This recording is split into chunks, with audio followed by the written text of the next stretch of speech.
बिस्मिल्लाहिर्रहमानिर्रहीम। अस्सलाम वालेकुम नाज़रीन, live with doctor Shahid Masood के साथ मैं हूं नायरा अली। नाज़रीन, आज वज़ीर आज़म इमरान खान साहब की ज़ेर सदारत एक अहम इजलास हुआ जिसमें गुफ्तगू करते हुए उनका कहना था कि शायद कोरोना के साथ हमें आगे ज़िंदगी गुजारनी पड़े। अंदाज़ा था कि कोरोना से अमवात बढ़ेंगी। दूसरी जानिब हुकूमत कारोबार के बाद ट्रांसपोर्ट और अंदरूनी मुल्क परवाज़ें खोलने का भी फैसला कर चुका है।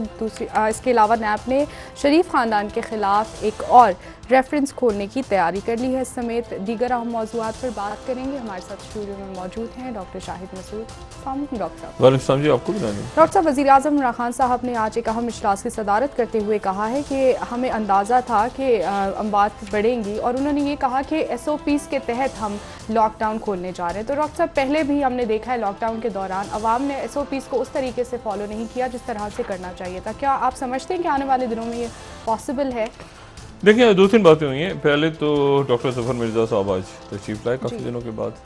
वो जो ख़बर है वो अपनी जगह है कि उनको वहाँ पे वो स्पीच नहीं कर पाए, वो ख़बर अपनी जगह है। ठीक है, वो जिस जगह पे उन्होंने स्पीच करनी थी 3 दिन वहाँ स्पीच उनकी नहीं हुई और ये वहीं के अमले ने बताया। लेकिन आज ये अच्छा हुआ कि वाई कोई मिसअंडरस्टैंडिंग थी, क्या था, वो ख़ुद उसकी वजाहत कर सकते हैं। एक तो उन्होंने ये बात बताई अच्छी कि पाकिस्तान में जो है वो एक थेरेपी का स्टार्ट हो गया है ट्रायल। हमारे पास क्लिप वो रेडी रखी कि प्लीज़, शायद हमने पहले बात की होगी। और उसमें जो लाइसेंसिंग कंपनीज़ हैं वो मुख्तलिफ़ मुल्कों को दुनिया में लाइसेंस के लिए जो जा रहा है उसमें पाकिस्तान भी है। अच्छा, इसका जिक्र हम आज से मेरे ख्याल है कोई महीना, शायद महीना सवा महीना पहले मैंने किया था। तो वो अगर थोड़ा सा क्लिप चला दें हम, तो फिर हम आगे निकलते हैं, मकामी सियासत पे आते हैं और फिर ज़रा बात करते हैं कि हो क्या रहा है। ठीक है जी, प्लीज़। रेमडेसिविर, ये बड़ा इंटरेस्टिंग बात है। बहुत थोड़ी तादाद है। वो कहते हैं कि 53 लोग जो क्रिटिकल कंडीशन थी उनके ऊपर इस्तेमाल किया उन्होंने। कंपेशनेट ट्रायल का मतलब ये है कि जिसमें एक ऐसी दवाई जिसका कोई नुकसान नहीं है उन लोगों में, यानी वो उन्होंने ट्रायल किया। ट्रायल में वो कहते हैं कि 53 में से 36 आउट ऑफ 53 जो हैं उनमें ऑक्सीजन की सप्लाई बहुत बेहतर हो गई और 30 जो थे वो वेंटिलेटर पे थे। और उनमें ये जो ट्रायल हुआ इसका, तो उसमें से 17 वेंटिलेटर से बाहर आ गए। ठीक है, वो 17 की कंडीशन बेहतर नहीं हो रही थी, लेकिन 17 वेंटिलेटर से बाहर आ गए। ये अब जाएगा अपनी नेक्स्ट स्टेज पे ट्रायल। तो ये एक बड़ा ब्रेक थ्रू हुआ है। पहली तो वही दवाई हो गई, वो रेमडेसिविर हो गई, जो एंटीवायरल ड्रग थी और जिसे जिलेड साइंसेज ने तैयार किया था बनाना, और उसके ऊपर एक्सपेरिमेंट्स हुए थे फरवरी के अंदर, और मई के अंदर उसके नताइज की तवक्को की जा रही है और ये तजुर्बा हो रहा है एक दवाई का। ठीक है, ये हमने इस पे बात कर चुके हैं। जी डॉक्टर साहब, एंटीवायरल, हाँ, तो उसकी ये जो शदीद बीमार हों जो लोग, लेकिन उसमें अब इशू ये है कि इसका ट्रायल एक अगले मरहले पे चला गया। जो शदीद बीमार मरीज़ हैं वो बेहतर हो सकते हैं इससे, ये इसका इलाज नहीं है। ऐसा नहीं उसको खाने से जो है वो लोगों को बीमारी नहीं होगी। और फर्दर जो मल्टीपल ऑर्गन फेलियर्स के साथ पेशेंट्स आ रहे हैं, ख़ास तौर पे जो क्लॉटिंग, यानी जो मैंने कल भी बात की थी कि सारी ही शरियानों में ऐसे पेशेंट्स आ रहे हैं, ये वायरस जो है ये नए सिम्टम्स लेकर आ रहा है। और वो जो बात की ना इन्होंने शाहिद खान अब्बासी साहब ने कि कोई पॉलिसी बन नहीं सकती, कोई हुकूमत के पास पॉलिसी नहीं है। शाहिद खान अब्बासी साहब से मैं इस बात से बिल्कुल एग्री करता हूँ कि कोई पॉलिसी नहीं है, लेकिन सवाल ये कि उनके पास भी पॉलिसी नहीं है। पॉलिसी किसी के पास भी नहीं है। देखिए, होता ये ना कि बाज़ चीज़ें जब आप किसी एक वॉर है ना, एक वॉर गेम में सुबह सूरत हाल कुछ और है, दोपहर को कुछ और है, शाम को नई रिसर्च आ गई, अगले दिन लोग जो है वो सेहतयाब हो गए, वहाँ जो है वो अमवात अचानक बढ़ गई, कहीं अमवात कम हो गई। एक ये ऑन गोइंग है सिलसिला। तो इसमें एक जगह रुक के हम यही कह सकते हैं, मिसाल के तौर पे, और शायद खान अब्बासी साहब दुरुस्त कह रहे हैं, उनकी किसी बात से इख्तलाफ मुझे नहीं है। मैं उनसे सिर्फ ये कह रहा हूँ, वो बिल्कुल सही कह रहे हैं कि हुकूमत के पास पॉलिसी नहीं है, ये बात बिल्कुल दुरुस्त है उनकी। लेकिन सवाल है कि उनके पास भी पॉलिसी नहीं है। सवाल है कि किसी के पास भी पॉलिसी नहीं है। नहीं, कौमी नहीं, कोई बैनुल अक़वामी कोई इसकी कोई पॉलिसी क्या बनेगी। देखें, बात यह है कि आज आपने एक रिसर्च हो रही, एक काम हो रहा है, मतलब ये एंड कहाँ जाके होगा पता चला ये आखिर में 3 महीने बाद पता चला ये चमगादड़ों से आया नहीं तो बंदरों से आया था वायरस। बस एक चीज चल रही है ना, ऑन गोइंग प्रोसेस है। उस ऑन गोइंग प्रोसेस में जब रिसर्च हो रही है दरमियान में, उसकी अलामात नहीं निकल के सामने आ रही हैं, दवाइयों का ट्रायल हो रहा है, 3-4 चीजें आपने एक साथ रखनी है जो मैंने पहले बात की थी ना, इसका कोई एक इशू नहीं है इसमें। अब देखिए ना, एक वायरस से कितने सारे मामलात हैं। स्कूलों का क्या होगा दुनिया भर में, बच्चे, मईशत का क्या होगा, सिक्योरिटी का क्या होगा, जो आपके ट्रेवल इसका क्या होगा, इकोनॉमी कहाँ खड़ी होगी, और इसमें जंगें खड़ी हो गई बड़ी खत्ते में। तो इसका कोई एक डायमेंशन नहीं है। मतलब आप हर आदमी से, शख्स, मिसाल के तौर पे आप एक कारोबारी शख्सियत से पूछेंगे कि कोरोना पे जरा बात करें, तो वो दूसरी बात करेगा आपसे। आप एक स्कूल के बच्चे से बात करेंगे, वो दूसरी बात करेगा। आप एक खातून खाना से बात करेंगे, वो अलग अंदाज में उनको। आप किसी आलम दीन से बात करेंगे, लोग अपने आप इस्टेब्लिशमेंट के लोगों से बात करें कि कोरोना, तो वो कोरोना का आपको बताएंगे कि ये रीजन में ऐसे हो रहा है, ऐसे हो रहा है। वो आप मईशत वाले से बात करें तो वो माशी हालात बताएंगे आपको। इसकी बर्बादियां और इसके जो डायमेंशन है बहुत ज़्यादा हैं। कोई भी रियासत या कोई भी हुकूमत, वो अब डॉक्टर्स को भी देखना है, अपने बाजारों को भी देखना है, मसाजिद को भी देखना है, और ये पूरी दुनिया में है, साथ सिक्योरिटी भी देखनी है। देखें, एक बदतरीन जो वाकया पेश आया, बदतरीन वाकया मैं क्या कहूँ, ये जो अफगानिस्तान में हुआ है। 2 दिन मैंने इस पर बात नहीं की क्योंकि मैं ये इंतज़ार कर रहा था कि इसको मैं दहशतगर्दी कहूँ, इसको मैं बर्बरियत कहूँ। ऐसा लग रहा था छोटा, ये अल्फाज छोटे पड़ रहे थे इसको बयान करते हुए। कंधार में एक वाकया हुआ, लेकिन उसके साथ वो जो अस्पताल में वाकया हुआ है, जिसमें वो 3 बंदे घुसते हैं पुलिस वालों के यूनिफॉर्म पहन के, और वहाँ वो मैटरनिटी होम है, और मैटरनिटी होम में ख़वातीन हैं और नौज़ायदा बच्चे हैं। अब 2 नौज़ायदा बच्चों को जो मारा है, उसमें से दोनों बच्चे फरिश्ते चले गए आसमान पे। लेकिन बात यह है कि वो नौज़ायदा चंद घंटों का बच्चा, ये भी नहीं कि कोई कोलेटरल डैमेज हो गया है, कहीं कोई बिल्डिंग गिर गई, गुजर, ऐसा भी कुछ नहीं हुआ। उसकी वालदा जो हैं वो वॉशरूम में गई हैं, 3 बंदे दाखिल होते हैं, एक बच्चे को जो कि उसमें पड़ा हुआ है झूले में, चंद घंटों का बच्चा है, वो चंद घंटे हुए हैं उसको पैदा हुए, और उस बच्चे का नाम रखा है उम्मीद उसके वालिदैन ने, ठीक है। और उसको बच्चे को गोलियों से भून देते हैं अफगानिस्तान में। 100 लोग मरे, जहाँ बक हुए इस पूरे हफ्ते में, एक हफ्ते में। तो अब अच्छा, एक वो वाकया। अच्छा, अब ये वाकया जो है ये इसमें, अच्छा, तालिबान ने कहा कि हमने नहीं किया। दाइश खुरासान के ऊपर ये नाम आ गया कि दाइश खुरासान भी एक बला तो है ना जो घूम रही है इस खत्ते में। दाइश खुरासान जो है उसने जिम्मेदारी ली कि हमने ये किया है। अब आप मुझे बताएं कि ये क्या है, यानी इसको कैसे, इसको क्या दहशतगर्द कहा जाए, इसको बर्बरियत का, इसको अल्फाज क्या है। छोटे बच्चे को, अच्छा, उसकी वालदा ही, माँ भागी अंदर से बच्चे को बचाने के लिए, तो माँ को भी मार दिया। उसमें 14 शायद लोग वहाँ पे शहीद हुए, जहाँ बक हुए, जो भी लफ्ज़ इस्तेमाल किया जाए, और 100 जो है वो नंगरहार में जहाँ जनाजा हो रहा था, 100 टोटल डेथ हुई है इस हफ्ते में, 100 से भी शायद ज़्यादा हो गई हैं। अब ये वहाँ हो रहा है, और आज सबसे ज़्यादा केसेस भी आए हैं कोरोना वायरस के। अच्छा, पाकिस्तान में क्या हालात हैं? 38,000 हो गए, और 38,821 अमवात जी, और उसके साथ ही 10,000 रिकवर हुए।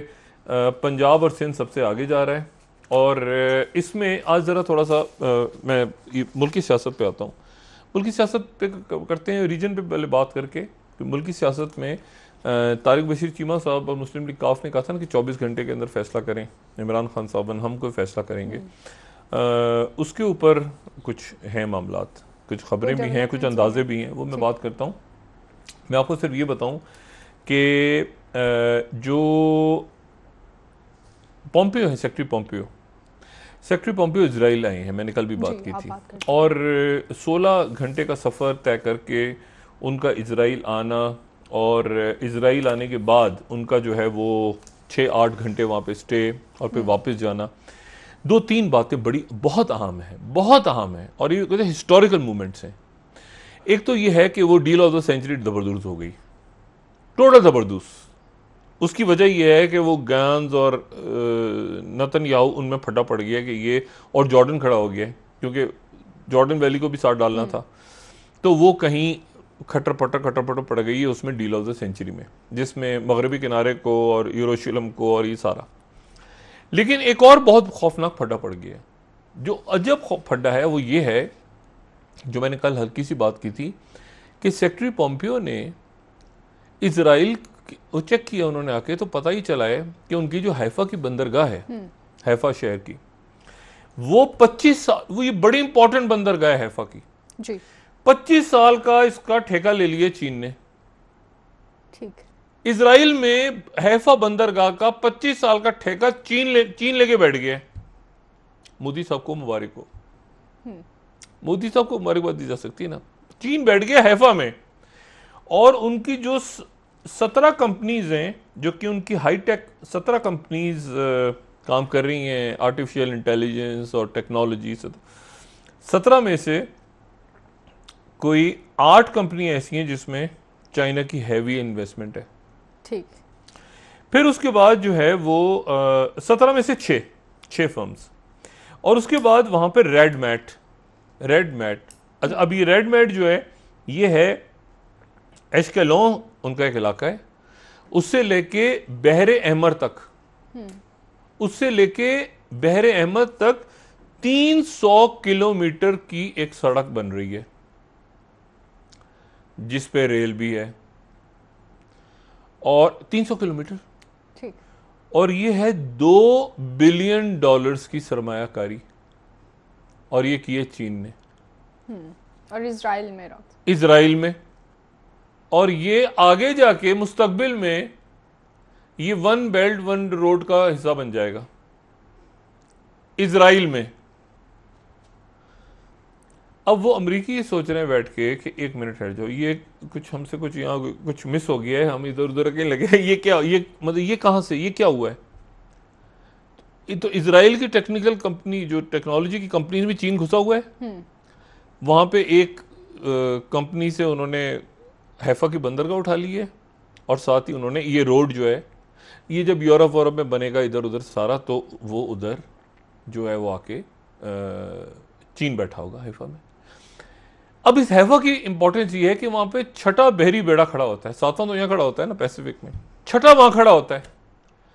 उसको कहा है चीनियों ने अपनी जबान में कि सर जरा आप तशरीफ ले जाएंगे यहाँ से। छोटे छोटे नन्हे नन्हे चीनी जहाज वहां लैंड, वहां पे पहुंचना शुरू हो गए हैं, और उन्होंने छठे जो बहरी बेड़ा है अमेरिका का, जो खड़े वहीं होता था मुस्तकिल साल से, अमेरिका इजराइल भाई भाई, मोदी भी घुसे हुए थे बीच में। अब जनाब वो वहां से उनको कहा गया अब हट जाएं, वो जहाज खुद ही हट रहा है, वो कह रहा है कि एप्सोनाज होगा, ये चीन जो बैठ गया ये हमारे जहाज के ऊपर जो सुनेंगे बैठ के और जासूसी करेंगे, तो अमेरिका शायद खुद ही वहां से ये फटा पड़ा हुआ है इजराइल में। अच्छा, अब उसके साथ एक और वाकया हुआ है। वाकया ये हुआ है कि जो हमारा द्यामार भाषा डैम बन रहा था, कल आया बड़ा एक बयान भारत की तरफ से, उस पर एहतजाज हुआ। ठीक। और उन्होंने, भारत ने कहा कि ये जिस ज़मीन जिस जगह बनाया जा रहा है, उन्होंने कहा हम इसको पसंद नहीं करते, और ये है और वो तराज़ी और हमारा कश्मीर और वो जो करते रहते हैं बातें। हम खामोश रहे, वो क्या कहते हैं, हम चुप रहे, हम हंस दिए, मंजूर था पर्दा तेरा, हम चुप रहे। चाइना की तरफ से, चाइना के फॉरेन मिनिस्टर ने, उनके जो स्पोक्स पर्सन है, उन्होंने आज जवाब दिया है, और उन्होंने कहा है कि ये जो द्यामिर भाषा प्रोजेक्ट है, ये इसको थोड़ा बड़ा करेंगे। हाँ, ये थोड़ा मज़ा आता है, एबीपी। ये उन्होंने कहा है कि China rejects India's objection over construction of Diamer Bhasha dam, और उन्होंने कहा है कि ये जो है ये दोनों मुल्कों का एक देखें क्या अल्फाज सुने ज़रा। अच्छा, ये इंडियन मीडिया में भी, ये एपीपी हर जगह है, अल्फाज सुने। The spokesperson said the project was mutually beneficial and a win-win for two all-weather friends and strategic cooperative partners. ये जो है, ये हमने नहीं जवाब दिया, चाइना ने भारत को जवाब दिया है कि भाईजान मोदी बंदाबंद ये हमारे और पाकिस्तान के जो हर ऑल वेदर फ्रेंड्स, हमने नहीं कहा, चाइना ने कहा जी। है। ऑल वेदर फ्रेंड्स हैं, हमारा आपस का मामला है, म्यूचुअली साइड पे दफा हो जाओ। ठीक है, अच्छा, ब्रेक ले लेते हैं। नहीं डॉक्टर नहीं, ये बड़ी अजीब सूरत हाल आप देखें ना, कि उन्होंने ऑब्जेक्शन की, उन्होंने आगे से जवाब चाइना ने दे दिया। तो ये तो बड़ी बहुत मुझे दुख है। देखिए मायूसी इंडिया की इतना बात है बड़ा, डॉक्टर नहीं साहब नहीं इंडिया के मायूसी लिए। नहीं, मुझे अफसोस है, मुझे मोदी, आप यकीन करें मेरा दिल दुखी है मोदी को देख के, अफसोस हो रहा है। चलें ब्रेक ले ये लेते हैं बंदे का डॉक्टर साहब। क्या बनेगा, क्या इसका क्या हुआ, क्या इसके साथ। वापस आके इस हवाले से आपसे यानी मजीद दियामर गुफ्तगू भाषा करेंगे में डॉक्टर साहब। हमारी जगह चीन ठीक है। जवाब चीन दे रहा है। एक ब्रेक ले लेते हैं डॉक्टर साहब, वापस आके आपसे बात करेंगे। क्या नाज़रीन, किया इस बंदे का? सियासी मामलात पर भी डॉक्टर साहब से बात करनी रोना है। आ रहा है मोदी नाज़रीन, को, यहाँ पर एक अफसोस ब्रेक हो लेते रहा हैं, है, हमारे दुख साथ है। रहिएगा।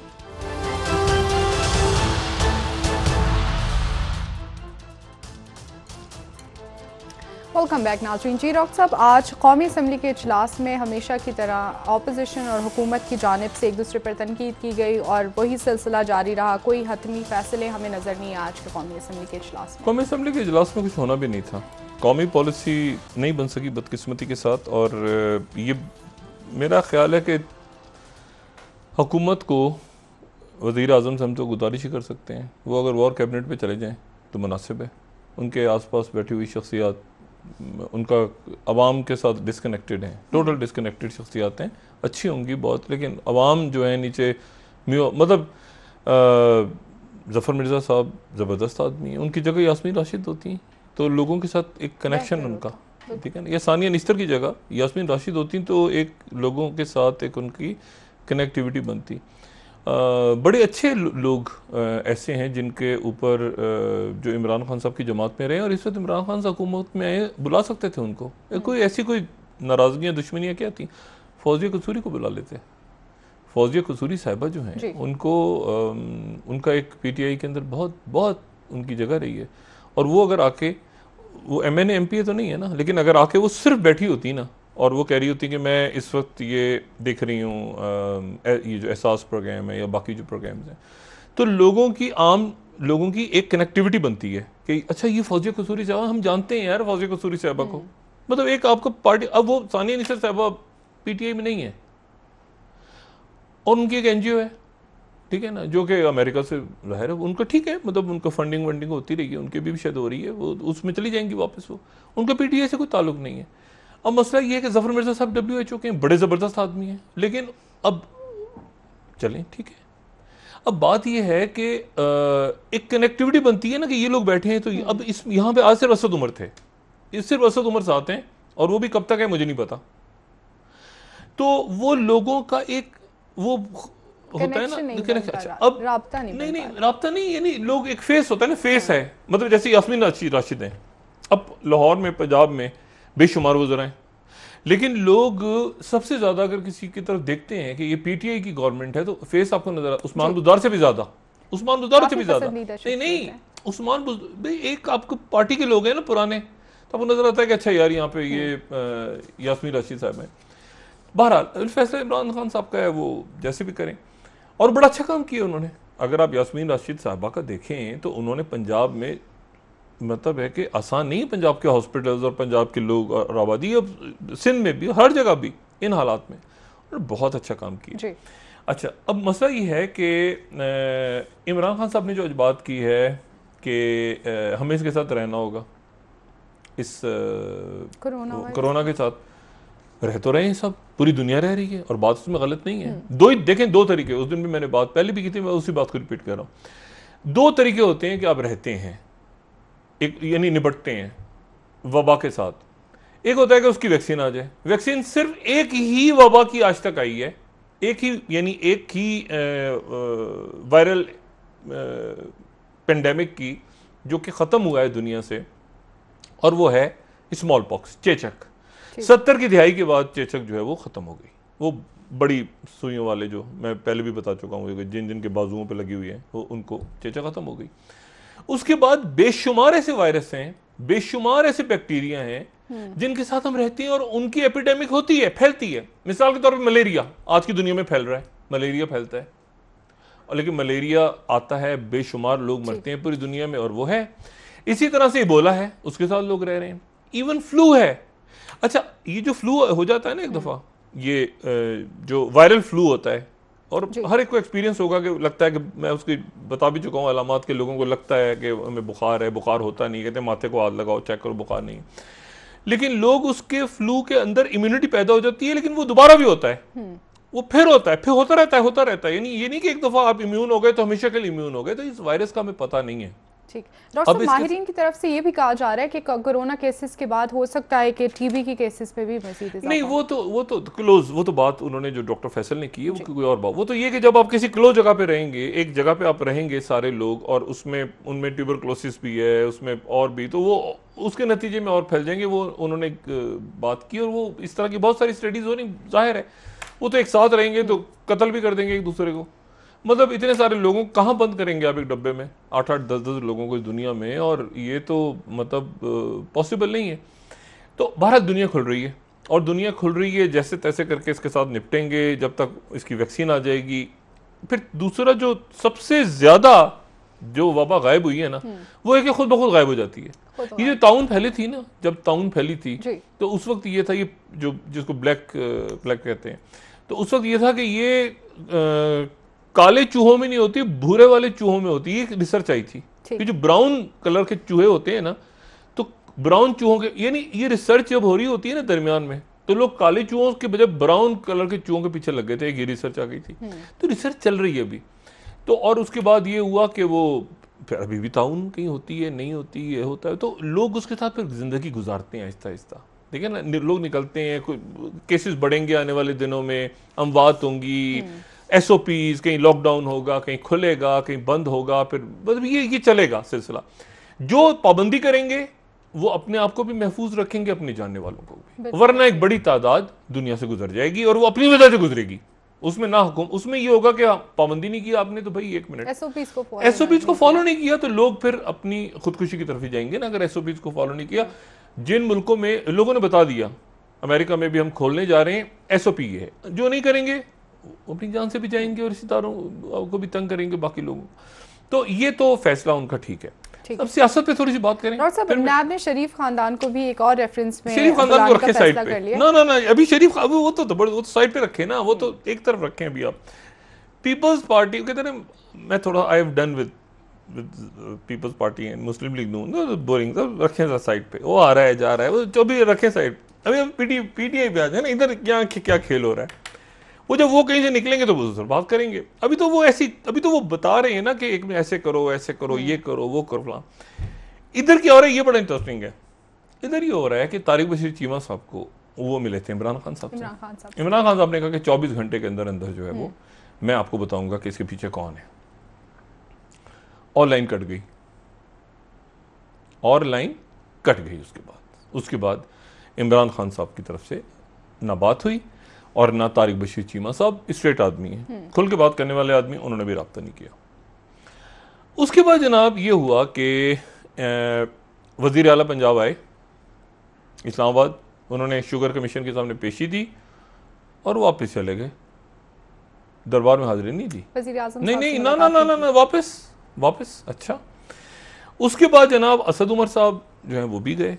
असद उमर साहब आजकल जरा होता है ना प्रेसिडेंशियल लुक्स, KM आरिफ, ज़ियाउल-हक, अच्छा तो वो जरा प्राइम मिनिस्ट्रियल लुक्स के साथ स्टाइल है आजकल, फुल फॉर्म में। मैं पहले भी कह चुका हूँ, पाकिस्तान में रहने के दो ही तरीके हैं, या फॉर्म में हो या यूनिफॉर्म में हो, तो ये फॉर्म में है। अच्छा, अब मामला ये है कि असद उमर साहब का पूरा ग्रुप है, लेकिन जहांगीर तरीन साहब के भी साथी हैं। अब जहांगीर तरीन साहब के एक करीबी साथी जो उनके साथ 30 लोग शामिल हुए थे पीटीआई में 2011 में, तो जो 30 लोग शामिल हुए थे उनमें एक थे गुलाम सरवर खान, जिन पे नैब का केस खुल गया। ये गुलाम सरवर साहब जो हैं ये चौधरी निसार साहब को हरा के आए हैं, और इन्होंने चौधरी निसार साहब को पहले भी हराया, फिर कभी उनसे आ रहे, कभी वो आ रहे, कभी ये जीते। इनकी गुलाम सरवर साहब की जिंदगी जो है, इनकी सियासी जिंदगी और चौधरी निसार की सियासी जिंदगी कुछ, ये एक दूसरे को हराते रहते हैं, ठीक है ना, वो हार गए वो जीत गए, मतलब ये उनका है।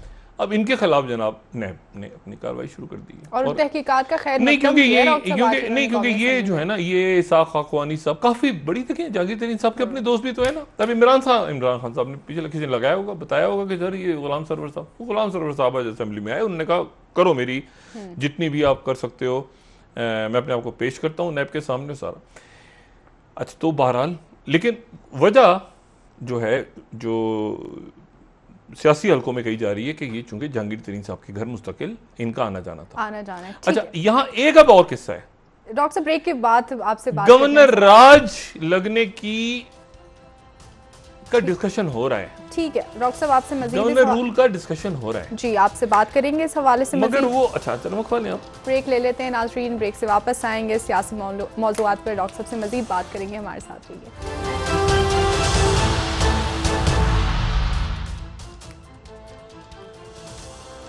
वेलकम बैक नाज़रीन। जी डॉक्टर साहब, ब्रेक से पहले आपने गवर्नर राज के हवाले से भी बात की। एक और आज खबर आई है कि जरदारी साहब को नवाज शरीफ साहब को भी तोशाखाना केस में तलब कर लिया अदालत ने।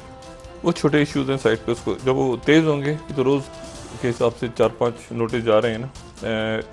ये जो FWO पाकिस्तान की और चाइना पार के दरमियान पिछले 48 घंटों के दौरान जो है वो $5.8 बिलियन का मुआहदा हो गया है दियामर भाषा पे। ठीक। तो अभी जो है वो यहाँ और ये गिलगित बल्तिस्तान और ये सारे वो इलाकों में वहाँ डैम की बड़ी ज़रूरत थी पाकिस्तान को। तो चाइना जो है वो एक तो उन्होंने ये बयान दिया है और दूसरा ये एग्रीमेंट, उनको शायद पता नहीं, एग्रीमेंट ऑलरेडी चाइना के साथ साइन हो चुका है पिछले 48 घंटों में खामोशी के साथ। ठीक। तो अब पहुंच गई होगी इतला मेरे ख्याल से, तो वहाँ मोदी देखें बात सुने, ये ऐसी जगह ले गए। आप यकीन करें इस वक्त इतना बेहतरीन मौका था ये पाक इंडिया सार्क। अब आप गौर करें ना तो आपको नेचुरल अलायंस ये नजर आ, वो आसियान में घुसे हुए हैं, वो नेटो के साथ, वो ऑस्ट्रेलिया में घुसे हुए हैं, मुफ्ती साहब उधर घुसे हुए हैं, उधर जर्मनी में भाई पहले अपने रीजन को देखें, अपने मुल्क को देखें। यानी इतना नेचुरल इस वक्त बनता। ये सार्क के ममालिक कोई रिसर्च कर रहे होते कि जनूबी साउथ एशिया से, ठीक है उनकी मर्जी, तो चले ऐसे ही सही।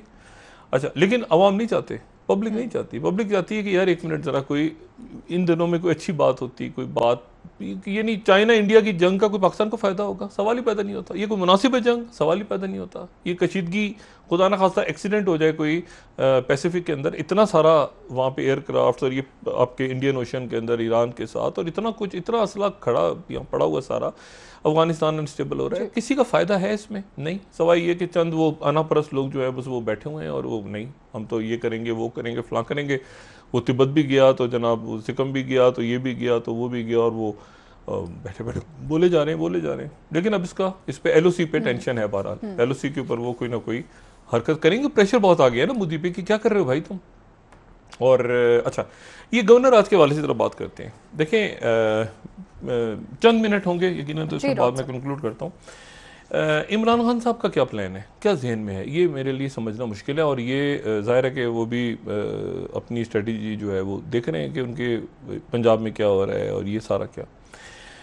अगर उनके अलाइज चले जाते हैं, अगर जहांगीर तरीन साहब का ग्रुप बनता है, अगर पंजाब के अंदर कोई, तो इमरान खान साहब जो है, मैं इस पर कुछ लोगों से मैंने बात की।